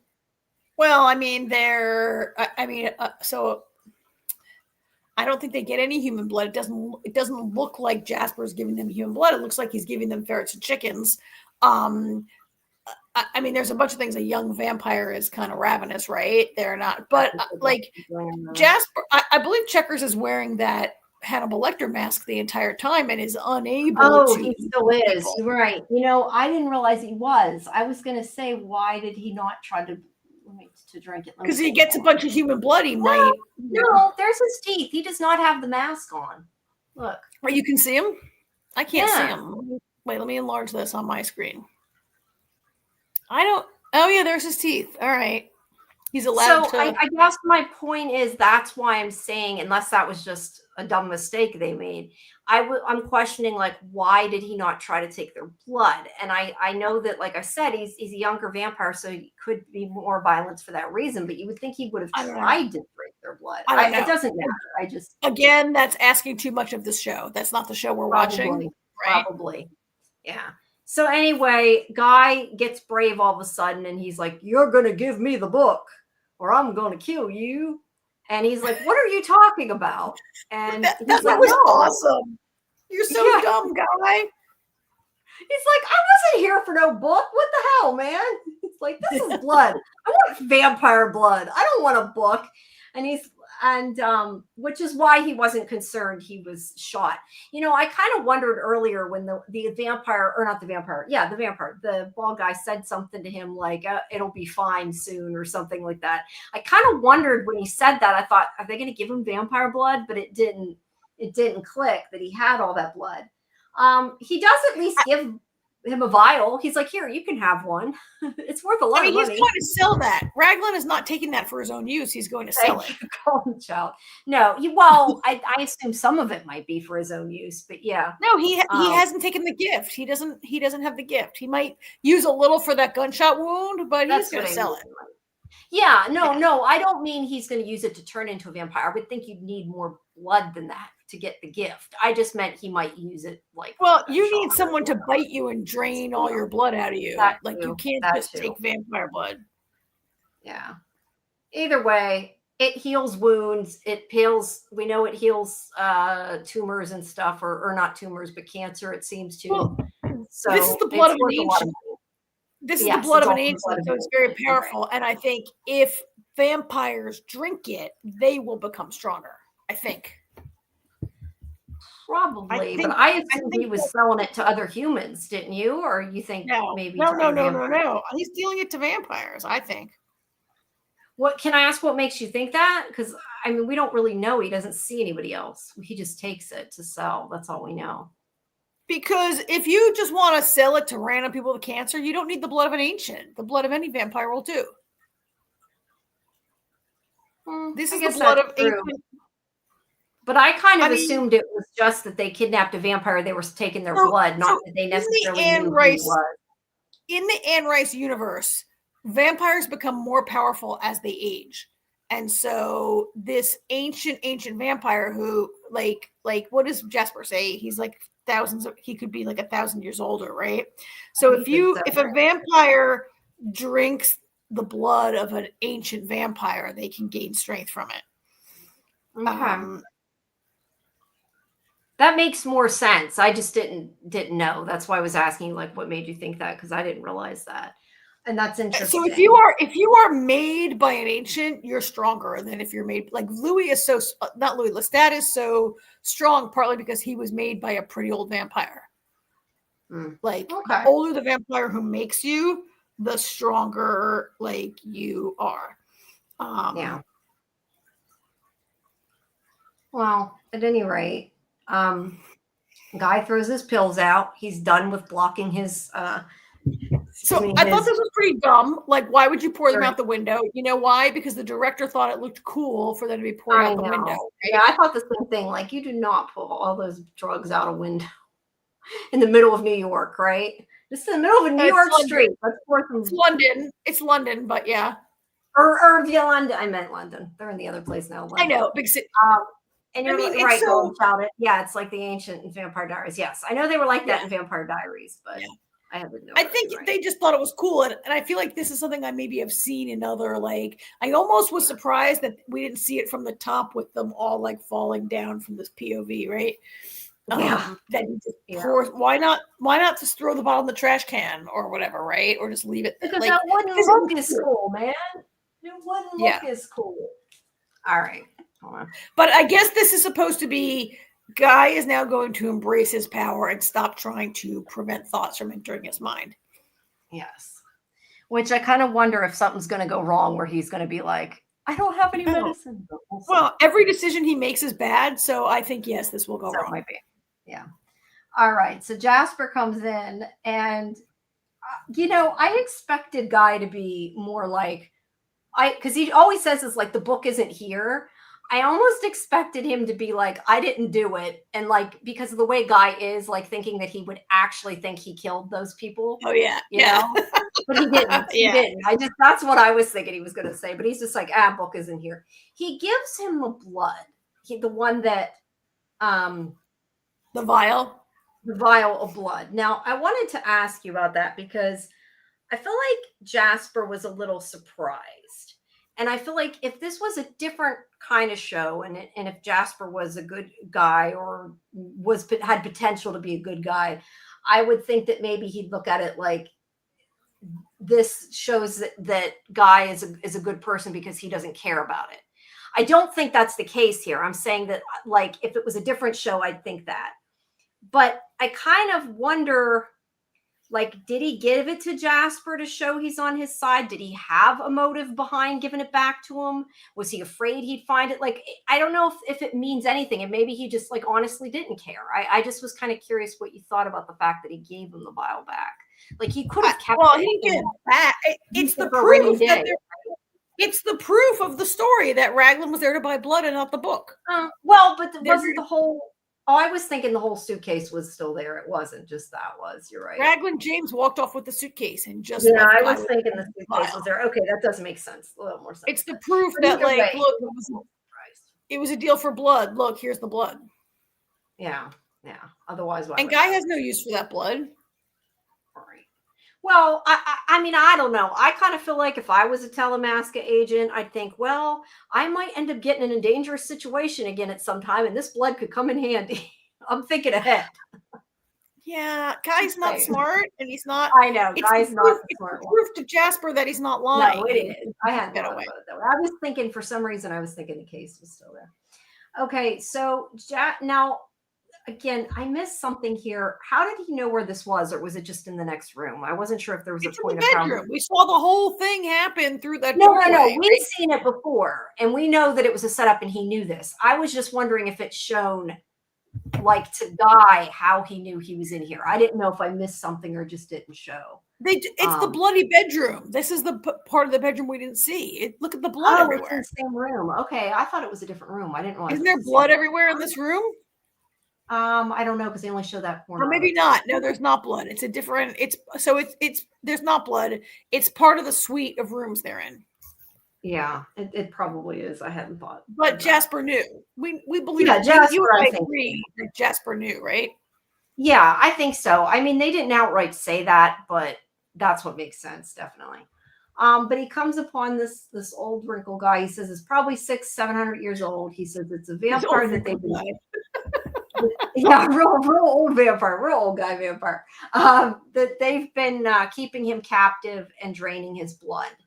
Although, again, another question, and you're right not to think too deep into it, but if he's this old ancient vampire, how did they capture him? Like in the first place? I mean, I wouldn't be surprised if it turned out that Jasper was behind it and he was intending to get the blood or something, and something went wrong. I don't know. I'm just curious, like how Jasper was behind it. I mean, there are ways to weaken either.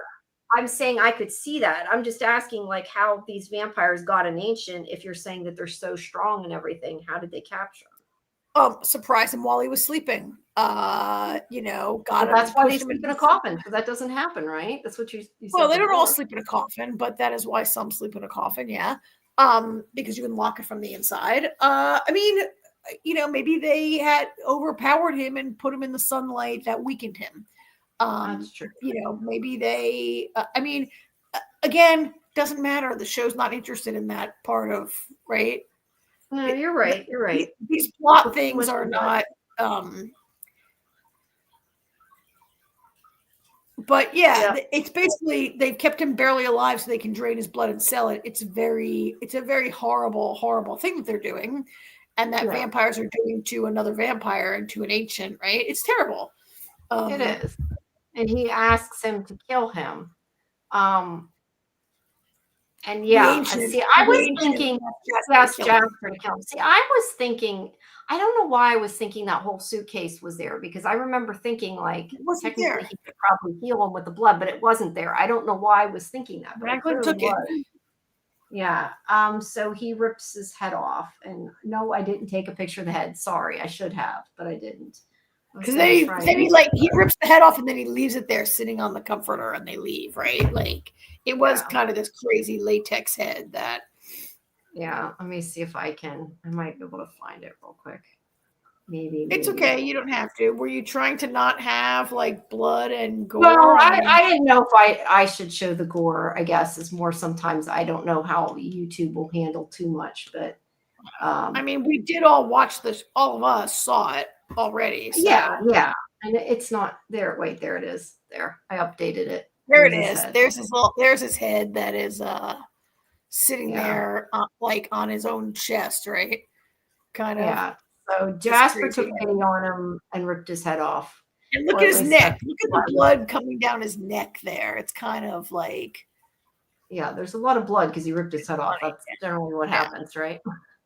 Yeah, I guess. I mean, it does make a lot of blood, even if he's lost a lot of blood. All right. So then we go back to Ridge, who is looking at the jump drive that she got from Soledad, or that Soledad hid, I should say, and that she probably never put into evidence. So I guess the lack of with her bare hands. Yes. Yeah. There's all this weird. It looks like computer code of some kind. It's encrypted. They can't read it. Obviously, they're going to try to break the encryption, I assume. So yeah, they don't know yet what it is, but that guy does say to her it's encrypted. I mean, that could be. I mean, it's probably Talamasca stuff, right? It could be that could be the 752. The 752 could have been a jump drive. or she Oh, got a that's copy of true. it I didn't in the think jump about drive, that. right? That's true. We're looking Yeah. for a book. It actually would make sense if they digitized it, but I assume it's just got Talamasca encryption, just like how he had to have the long key and everything else, and the special glasses, and something. Well, I mean, All it right. would have been stolen from the Talamasca library, so yeah. Yeah, but I yeah, mean, you're right. obviously in 1972 there wasn't a jump drive, right? Well, no, you're So right. perhaps it's a copy of the 752 that was digitized at some point, right? It could Maybe. be. That would be interesting. But either way, it's encrypted. So then Helen asks this guy Jay, I think his name was, to Find see her if he can sister. find Jameson and or Melville, and to keep it on the down low. And that's what that's about. And then a guy is talking to Jasper, or I think Jasper, or is it the guy in the car? I think he's talking to Jasper. And and he says, "You're lucky He someone." says, "Oh, you can just let me out anywhere." Yeah, Like that's gonna like you happen. actually expected that. And Jasper says that he's lucky because they got there before things went south, and that's where he says someone cares about you. Well, And he's says joking. that I think Jasper is being sarcastic, right? He says, "Oh, it's a good thing we got there before things went really bad." Oh yeah, he's being sarcastic, but then he says someone cares about you. Like they got there because that woman told him, is what Because he's letting Doris, guy. he knows that that guy was not Yeah, working that's what he's alone. telling him, and he Yeah, says, "Why? yeah. Who?" He's like, "I don't know what you're talking about." He's like playing it like he He's the doesn't worst know. liar ever. Yeah, I know. And then he's like, "What did the bellboy say? Pretty girl." And he's like, "I don't know what you're talking about." And he's like, "We can figure it out together," is what Jasper says. Like, yeah. Yeah. Of course, So you skipped over the part where we saw Doris climb into the back of the van, and she's hiding back there. I mentioned that earlier. Yeah, she's still in. You did? I didn't get a Oh, second picture, but I mentioned it when she did. Yeah, I had a picture of the trunk. I couldn't get her climbing into it. It just showed the trunk. But yeah, she climbed into the back of the car. yeah. Which, again, was that a smart move? Probably not. But it'll probably end up saving Guy again. So we'll see. But I mean, anything that a spy does, you could say is not a smart move. It's smart if she wants to find out okay, what's that's going fair. on, and it's smart if she Not wants smart to if you want to protect keep your Guy, life, right? right? Yeah. It's smart if you want to protect Guy, who needs protecting for sure. Yes, very true. Yeah, we still don't really know anything about Doris, though. So Yeah, but we don't. I mean,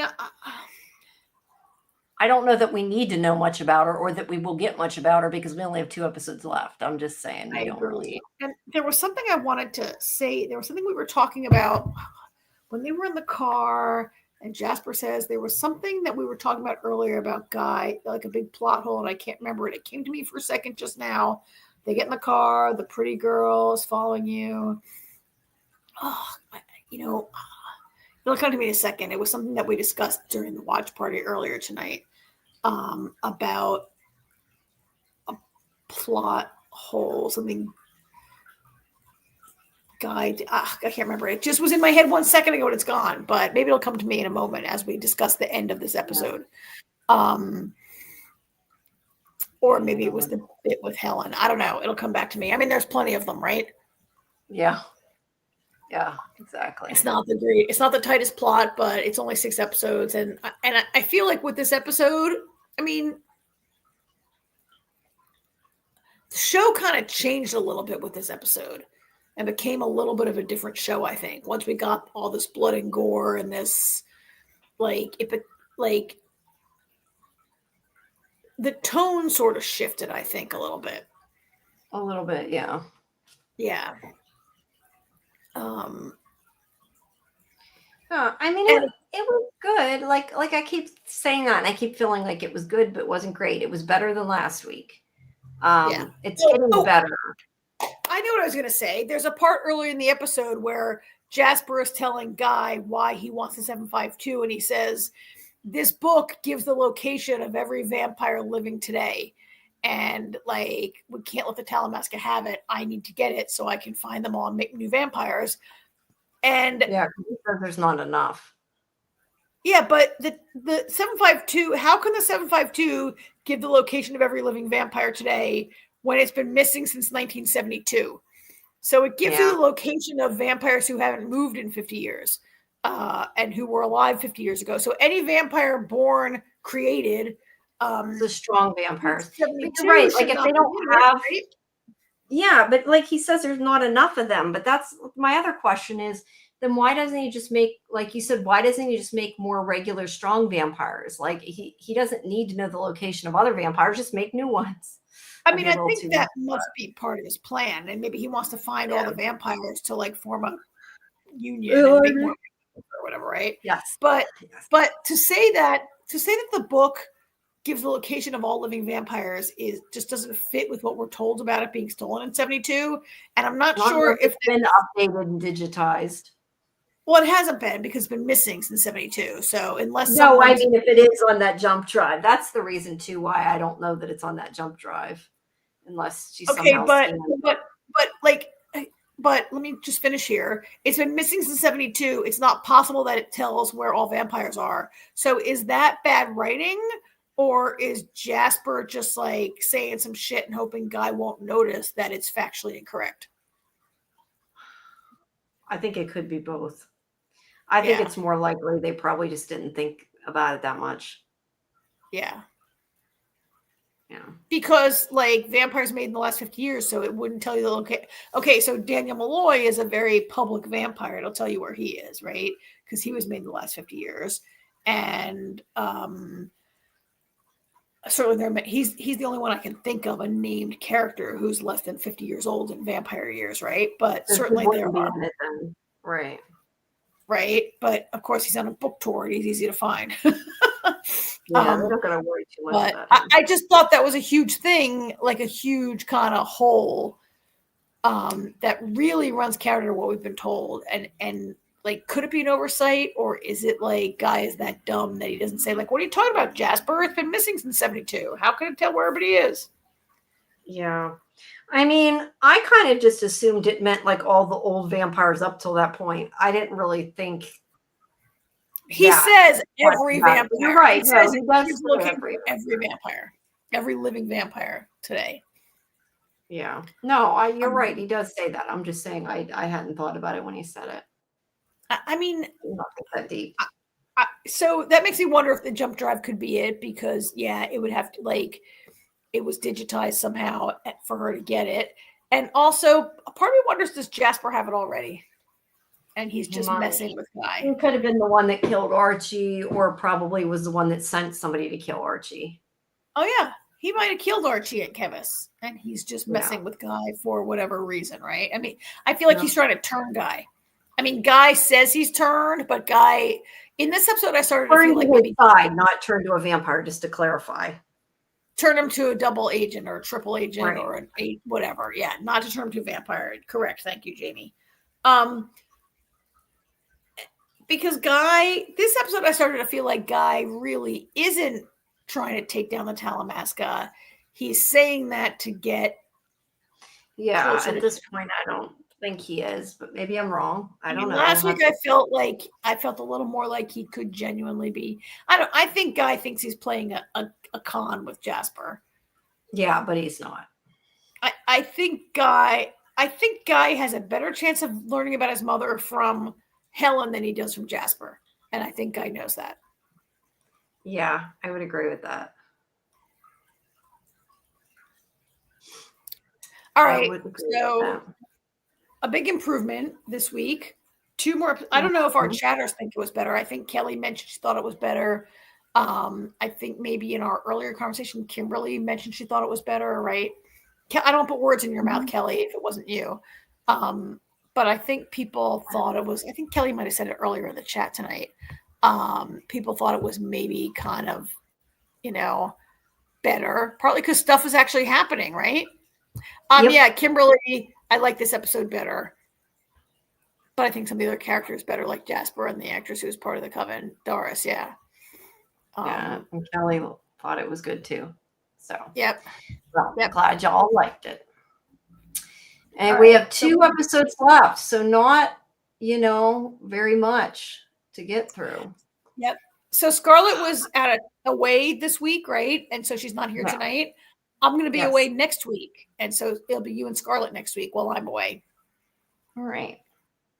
Yeah. Okay. So and then we'll all three of us be back for the season finale.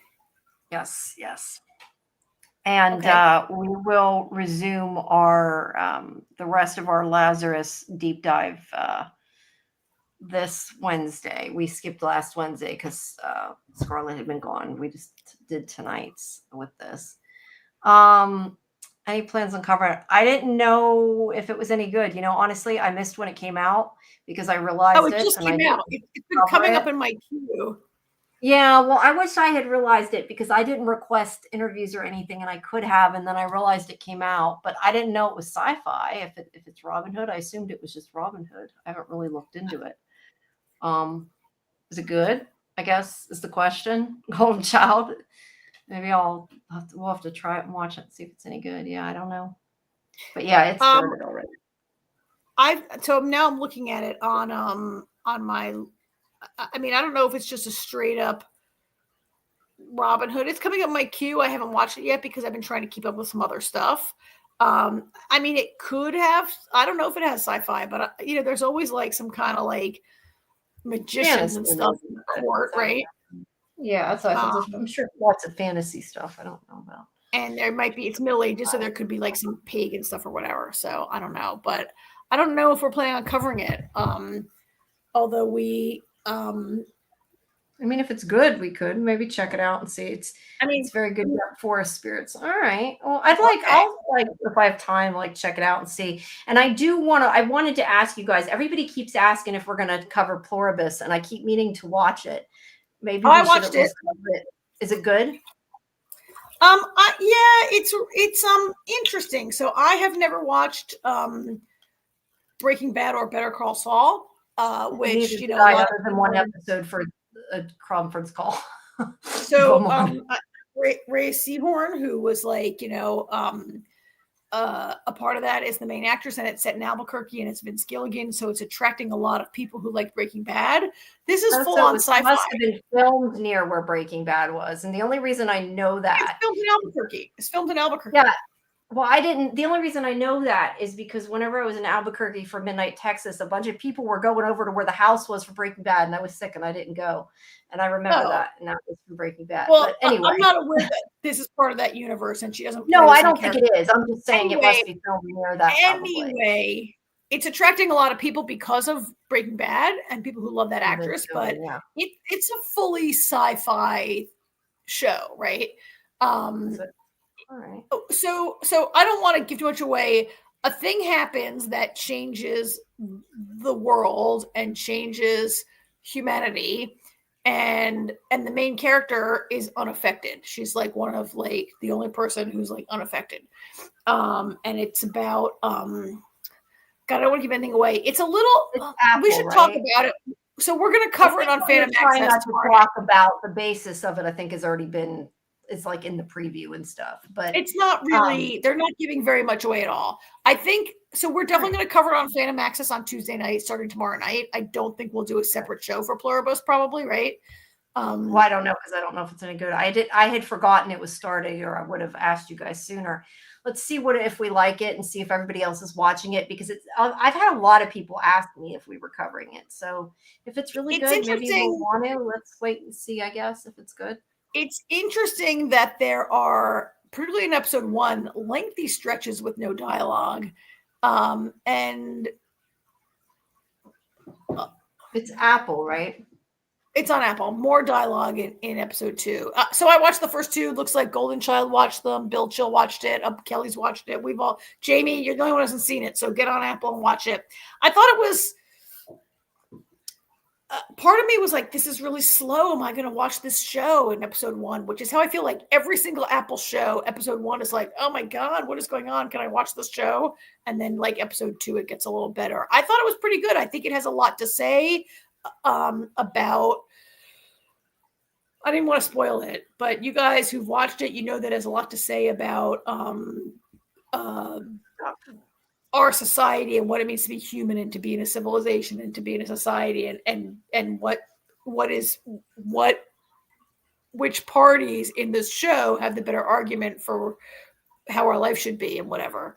And I can't even guess where it's going. It's a show that it's funny because I see Bill Chill saying it's paranormal, social evolution, moral paradox, It and sounds yet like there's a good chance also, I'm going to like it and want to cover it, but I think you'll like I it. I think you'll like it. It also defies explanation. I think you're going to like to cover it on Fandom Access. Do we want to add a separate show? Maybe the chatters, if you want to deep dive it or not. I don't know that it needs it, but we could do it. Might give us something to do though, because the other ones are ending. I mean, we're going to be done with Lazarus in a week. We're going to be done with we'll be done with Lazarus tomorrow. We'll be right. No, yeah, take it back. We'll be done with Lazarus next Wednesday, because tomorrow on Fandom Access we'll be covering the last two of Lazarus, but our deep dive on Wednesday is the middle two because we're behind a week because Scarlett hadn't been there and had wanted to wait. So we'll be done with Talamasca and Lazarus within 2 weeks, and then all we have is Stranger Things. So if it's good and if people want us to, I think it wouldn't hurt to do it. But all right, we better schedule it up right away because the first two already dropped. Yeah, well, we're going to talk about them more. Apple dropped the first 2 episodes, and now it'll be 1 a week until it's over, and it has already been renewed for season 2. Apple's already committed to a second season. Interesting. All right. Well, I still got to watch. I got to watch those two and the end of Lazarus yet. So, all right, you guys. So, listen, everybody, please like and subscribe. Tomorrow night on Fandom Access. Tomorrow night, we're going to finish out Lazarus. We're going to finish out The Diplomat. We're going to talk about Pluribus, Talamasca, and The Last Frontier. And I think that's it tomorrow, right, Jamie? Yeah, I believe so. Yeah, I got to schedule the show. So join us tomorrow at 10 Eastern, and then we'll see you again on Wednesday when Scarlett and I deep dive Scarlett, have you been doing I'm just so mixed up tonight. No. I don't do you don't do our Lazarus show. That's what I was trying to remember.